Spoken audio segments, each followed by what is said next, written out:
Be, was, were, been, go and gone. Барлығыңыз мектепте жаттаған боларсыздар. Бірақ не екенін түсінбей әлек болған боларсыздар, иә? Бүгін грамматикалық сабақта сіздер нені өттіңіздер? Past simple'ды өттіңіздер. Past simple'дың жасалу жолы үшеу деп үйретіп кеттім. Біріншісі to be арқылы, иә? Мысалы, I am at home десе мен үйдемін, кеше мен үйде болғам десеңіз, am-ды неге ауыстырасыз? Was-ға ауыстырасыз. I was at home. Яғни мен кеше үйде болғам. Бұл бірінші жағдай. Екінші жағдай дұрыс етістіктер. Мысалы play. I play, мысалы, the guitar, яғни гитарада ойнаймын. Мен гитарада ойнадым десеңіз, I played the guitar, яғни мен гитарада ойнадым деген сөз шығады. Енді бағанағы be, was, were, been, немесе go and gone дегендер үшіншісінде, яғни бұрыс етістіктерде қолданады. Мысалы, бір қызға айтып көрейік, қазақ тілінде былай ғой, келу етістігі болса, мен келдім деп өткен шаққа айтасыласыз. Ол ана етістіктер не үшін бұрыс болып тұр? Өткенді мысалы қараңызшы, go деген бару. Go to the cinema, кинотеатрға бару, иә? Ал мен кинотеатрға бардым дейтін болсам, былай болады, қараңыз. Мен күнде баратын болсам, I go to the cinema. Мен күнде кинотеатрға барамын. Ал мен кеше кинотеатрға бардым деп айтатын болсаңыз, I went to the cinema. Байқасаңыз, go-ден дым қалған жоқ. Сол үшін де бұл бұрыс етістік деп аталады. Өйткені сен оны бір ойша құрай алмайсың, оны тек қана не істейсің? Жаттайсың. Сондықтан да бұл етістіктерді тек қана жаттап алып қана өткен шақта қолдануға болады. Бірінші үйренетініміз come. Come дегеніміз келу деген мағынаны береді. Оны өздеріңіз білесіздер, иә? Ал енді мен келдім дегенді айтқыңыз келсе, қалай болады? Ол came болады. Came. Яғни came дегеніміз келдім деген мағынаны береді. Бір жақсы жері, мысалы, present simple'да естеріңізде болса, I come, she comes деп эш жалғанатын еді ғой. Бірақ бұда came бүкіл жақта жүретін болады. Мысалы, I came, she came мағынасында, иә? Түсінікті деп ойлаймын. Came дегеніміз келді, немесе келдім деген мағынаны береді. Окей. Become, became. Яғни, become дегеніміз болу, became дегеніміз болды деген мағынаны береді. Мысалы, he became the president of this country, мысалы, бұл мемлекеттің президенті болды деген мағынаны береді. Become, болу. Өткен шақта became. Ауызекі стильде көптеп қолданатын сөздердің біреуі choose, яғни таңдау. Ал таңдалды немесе болады, өткен шағында choose-ді chose дейді, chose. Мысалы, былай, I chose this one. Мысалы, мен мынаны таңдадым деген мағынаны береді. Өткен шақта chose. Одан кейін етістік break. Break дегеніміз сындыру. Сындыру, сыну мағынасында болады. Ал егер мен аяғымды сындырдым дейтін болсам, сындырып алғанын сындырдым деп айта береді. I broke my leg. Яғни аяғымды сындырып алдым деген мағынада жүреді. Одан кейін етістік speak, яғни сөйлеу мағынасында. Speak English. Ағылшын тілінде сөйлеу мағынасында. Енді өткен шақта speaking өткен шақ spoke. Мысалы, I spoke English. Мен ағылшын тілінде сөйледім деген мағынаны береді. Одан кейін үйренетін сөзіміз get. Get деген қабылдау мағынасында. Get message, SMS қабылдау, get money, ақша алу, ақшалы болу деген мағына, иә?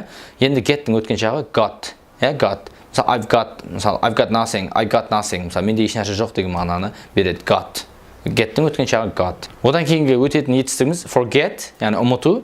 Ұмыттым дейтін болсаңыз forgot. Мысалы, I forgot him. Яғни мен оны ұмытып кеттім деген мағынаны береді.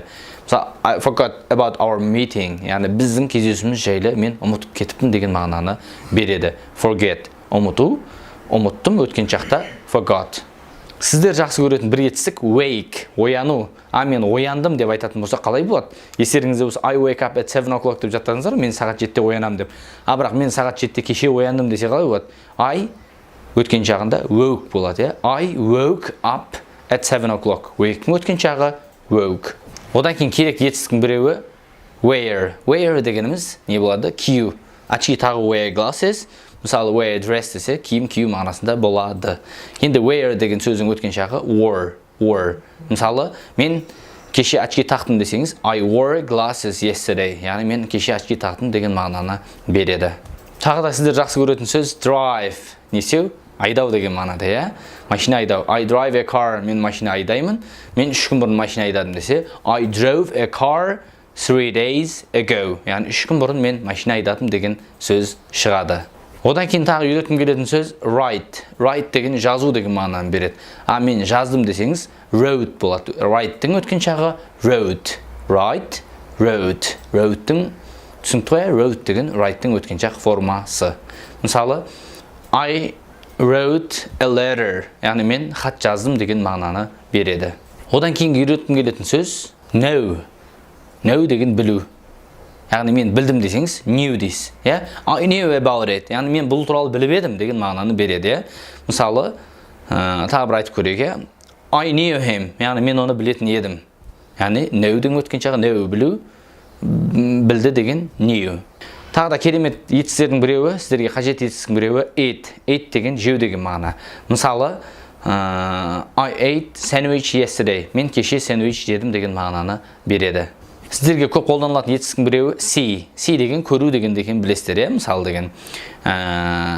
Енді мен бұл фильмді көріп қойғанмын десеңіз, I saw this film yesterday. Немесе I saw this film 1 year ago. Яғни бір жыл бұрын көріп қойғам деген мағынаны береді. Келесі үйренетін етістігіміз take деген алу деген мағынаны береді, иә. Мысалы, take after дейтін болсақ, ол тәрбиелеу болып кетеді. Яғни take ол көпте қолданылатын сөз. Take дегеннің негізгі мағынасы алу. Енді мен алдым дейтін болсаңыз, take'тің өткен жағы took. Түсінікті ғой. Мысалы, I took her from her school. Яғни мен оны мектептен алдым деген мағынаны береді. Одан кейін үйреткім келетін сөз give беру. Өткен жақта gave болады, иә. Мысалы, мен саған кеше беріп едім ғой. Мысалы, телефонды дейтін болсақ, I gave my phone yesterday. Иә, мен саған телефонды бердім кеше деген мағынаны береді. Одан кейін сіздерге қажетті болатын етістік meet дегеніміз кездесу. Meeting деген сөздің өзі содан шыққан, кездесу деген шыққан, иә. Мысалы, мен әкемді кеше көрдім. I met my father yesterday. Одан кейін үйренетін етістік sleep, яғни ұйықтау деген мағынаны береді, иә. Мысалы, мен түнімен ұйықтадым дейтін болсаңыз, I slept whole night, яғни түні бойы ұйықтадым деген мағынаны береді. Sleep осы жақта, slept өткен жақта. Тағы да керемет етістіктің біреуі read. Яғни read деген оқу, read деген оқыды немесе оқыдым деген мағынаны береді. Read деген өткен жақ. Тағы да бір керемет етістіктің біреуі hear деген есту. Ал бұл туралы мен естігемін деп айтатын болса, I heard about it. Яғни мен бұл туралы естігемін. Өткен жағы hear'дің heard, I heard about it. Яғни бұл туралы мен білемін, естігемін деген мағынаны береді. Келесі қажет етістіктің біреуі bring деген алып келу мағынасында. Алып келді дейтін болсаңыз, brought болады, bringнің өткен жағы brought. Тағы да маған қатысы бір етістік teach, яғни үйрету деген мағынаны береді. Ал егер үйреттім дейтін болсаңыз, taught. Мысалы, мен оған ән айтуды үйреткем. I taught him to sing. Яғни ән айтуды үйреткем деген мағынаны береді. Taught. Өткен жағы taught болады, taught. Сіздерге тағы бір керемет етістіктің біреуі do деген істеу, do housework, do homework, білесіздер, өткен жақта do date болады. Істедім дейтін болсаңыз, date болады. Мысалы, мен үй жұмысын жасап қойдым десеңіз, I did my homework. Яғни үй жұмысын жасадым деген мағынаны береді. Сіздердің ең жақсы көретін етістіктердің біреуі have деген болу. Мысалы, I have a car, менде машина бар, менде машинада болған десеңіз, I had a car, яғни have өткен жақта had болады. Одан кейін үйренетін сөз spend деген, яғни уақыт өткізу деген мағынаны береді. Spend time десең, уақыт өткізу, spend money десең, ақшаны жарату мағынасында болады. Spend. Енді өткен жағы spend, яғни т ретінде оқылады spend. Тағы да сіздерге керемет керекті сөздің біреуі build. Build деген құру, құрды десе build. Т деп оқисыздар. Build. Құру, құрды десе build.